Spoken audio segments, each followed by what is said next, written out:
And welcome to Talk a Good Game. It's match preview of England against the United States of America, match day 2 of the group stage of the FIFA World Cup. Gonzo, can I get your thoughts on America, please? Well, I would talk about the subcontinent here. And okay, excellent. I've got just going to talk about Yosemite and Yellowstone and all types of things, the West Coast. But if we're talking about the football team, I can't tell you an awful lot about the US because I didn't watch their game against Wales. I literally walked in on the 80th minute and Gareth Bale.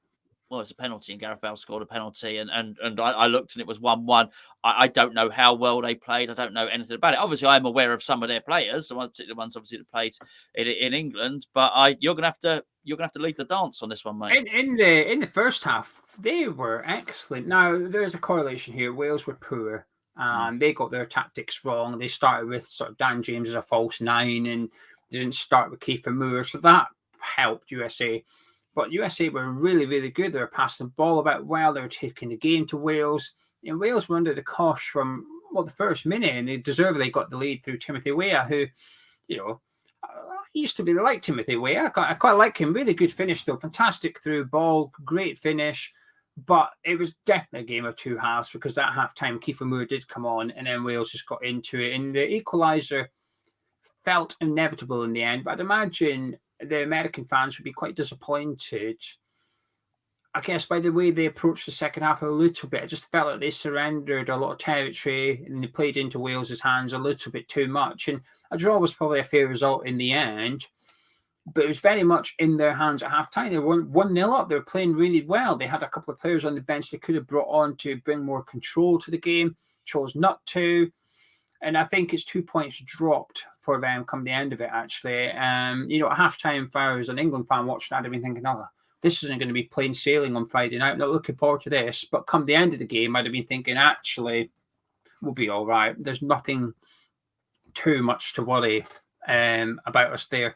In regards to their players, though, lots of players that we'll be familiar with for Premier League reasons as well as other reasons as well, Gonzo. But do you have any players? Well, actually, there is one player you love. Pulisic. Love Pulisic. I really like Pulisic. But did he play? Did he? On the left, yeah. Yeah, I mean, really good player. You'll know I'll read out their team that played against Wales, and I'd imagine 10 of these will start against England. In goal was Matt Turner, who is at Arsenal, and then the back four they've got Sergio Dest at right back, who's at AC Milan. They're centre back. He's a good player. Yeah, I really like Dest as well. Actually, he's one of those players you just wouldn't mind at West Ham. Yes, kind of thing. yes, I know this one. Yeah. At the back, they had Zimmerman, who plays his trade over in MLS alongside Tim Ream of Fulham. And at left back was Anthony Robinson, of course, who also plays at Fulham. So decent. Wigan, played at Wigan. Yeah, okay, yeah. Yeah, it's a decent team. And moving into midfield, they had Tyler Adams, Leeds United, as well as Wetson McKennie, who's at Juventus now, and then Musa, who I'm unfamiliar with. He plays for Valencia, 19 years old. A lot of hype about him, but I can't say I've ever really seen him play bar against Wales. Yeah. Then the front three, Timothy Weah, Pulisic, and up front was Josh Sargent of Norwich City. But the Juventus guy is really good. McKennie's really good, yes. Yeah, he's okay. They've got some good players, to be fair. Yeah, the bench for the States, and I mean, I was expecting Aronson to start, who plays for Leeds United. They've also got Carter Vickers, who is of Celtic. He was on the bench as well, centre back. They also have Reina. They've got Reina of Dortmund, Giovanni Reina, Claudio Reina's son. Oh, okay. Yeah, you definitely know him. Yedlin was on there, who is at Inter Miami, was at Newcastle for quite a few seasons as well. So lots and lots of household names, if you like. There's some players in there. Squad. Yeah, they do. They definitely have some players. Yeah, I guess when you mention it like that, I hadn't really thought about it. I'm not sure how strong that is at centre back. I don't think Tim Ream's the best player in the world, to be perfectly honest with you. Yeah, there's some really good players, some athletic players as well. I've heard of Musa. I know it's not Musa who played it was Ahmed Musa, I think, played for Nigeria. I know it's not the same guy, obviously. So this guy's come through, but it'd be very, very good. Yeah, I don't think this will be plain sailing for England. It really won't. But England have got to win the game because we don't want to be going and giving Wales even remotest glimmer of hope because, well, it's going to be one of those home nation games where anything can happen. Well, I think that's where the draw makes this game interesting from their perspective, because obviously the draw with Wales, which means Wales are the way to play Iran, and you'd imagine they're going to win that. So the United States really could do getting something against England, because England's going to have a big say on who goes through with them. I'm assuming England go through here, and it's obviously between Wales and USA as to who goes through with them. So this next couple of games are going to be fascinating, actually. And it's difficult to call. I can't call between the two teams at the minute who will go through with England. But moving on to your team then, Harry Kane having a scan on his ankle. I mean, that can't be good, can it? I didn't know that. Really? Oh, yeah. Oh, okay. Well, look, I'm not involved in this World Cup at all, as you know. I'm not. I thought we say like the England centre. I'm not clearly not. No. I'm not involved in England setup. I'm not privy to that information. No, I'm not involved. No, I've not been involved in the World Cup, but I'm still, to be fair, having a bit of a sulk about not getting selected. But I am, I'm disappointed to hear that news.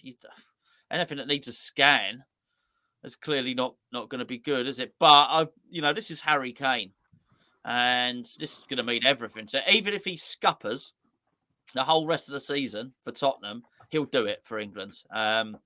He really, really will. England have got an excellent opportunity here. And I don't just mean, that England do and nobody else does.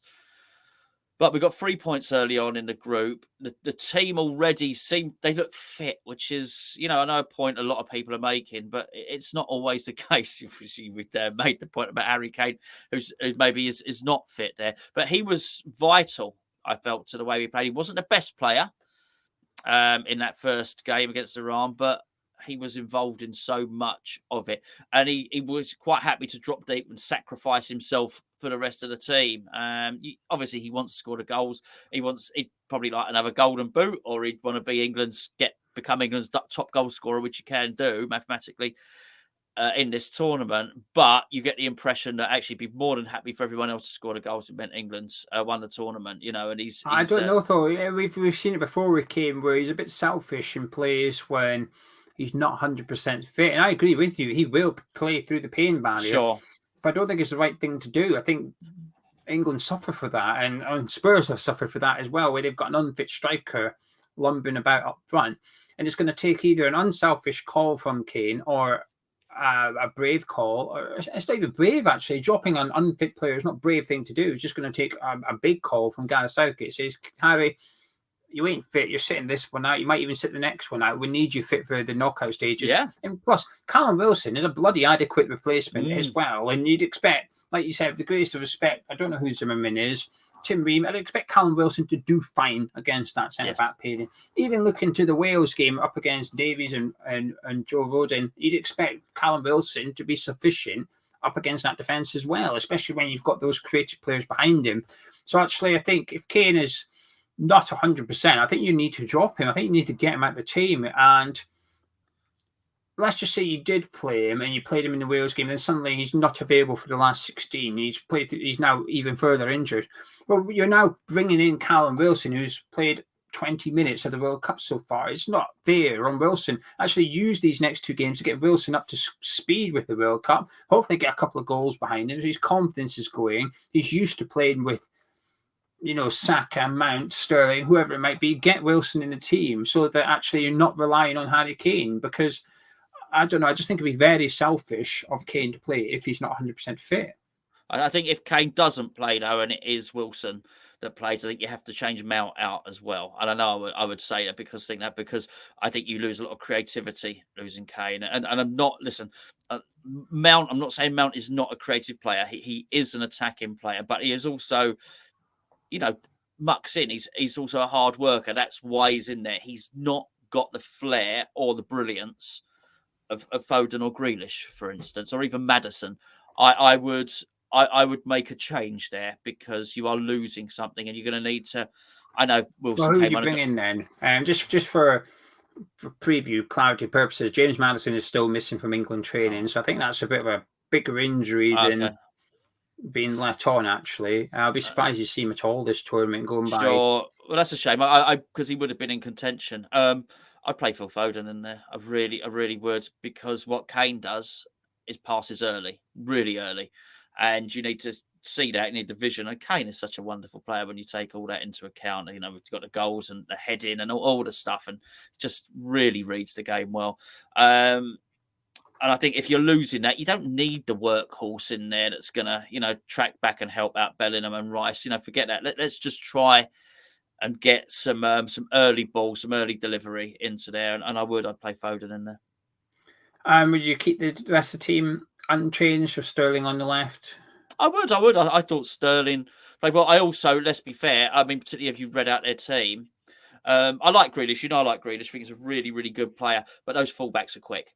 The two fullbacks you said for the States are very, very quick. So actually, let's put them to the test. Let's get Sterling out there. Let's keep Saka. Saka has to play anyway because he's in exemplary form.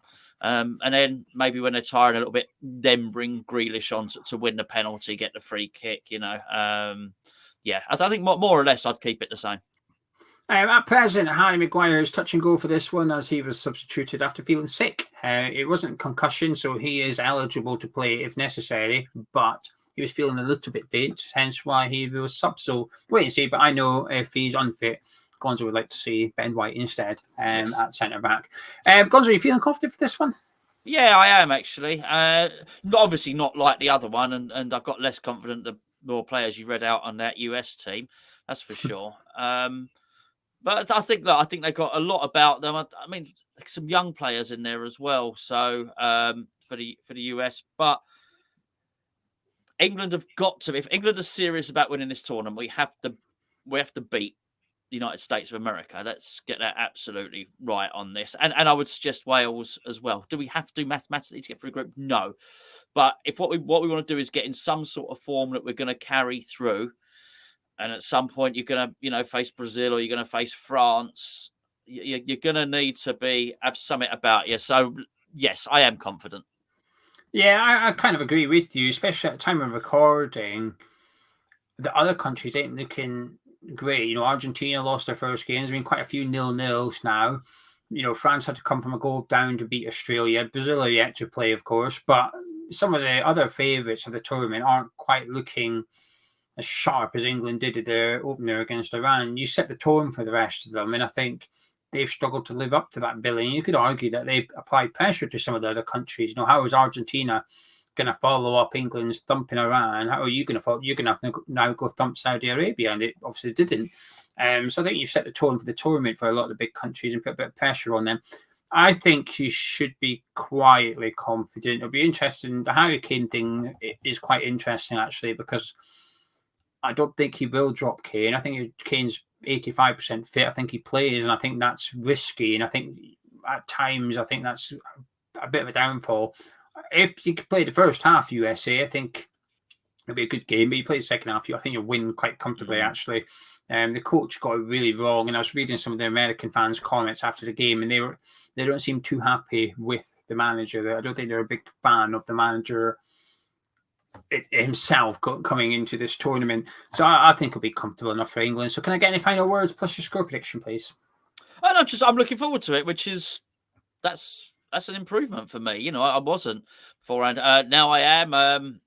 The kids are looking forward to it as well, which is nice. So we quite call it World Cup fever in the house, but in fact, my son's watching more than I am. So he was watching the game last night, and and he was telling me all about the France performance and whatnot. So I'm pleased. I'm pleased that England did as well as they had done. I'm looking forward to particularly seeing more Bellingham and Saka.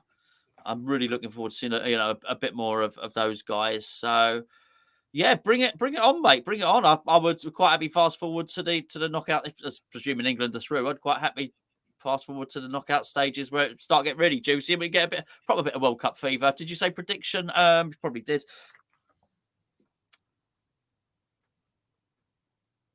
2-0. I'll say 2-1 England. I think you'll win 2-1. Anyway, if you enjoyed this preview, please do drop a like on it. Subscribe to Hammer's Chat. We'll catch you in a bit.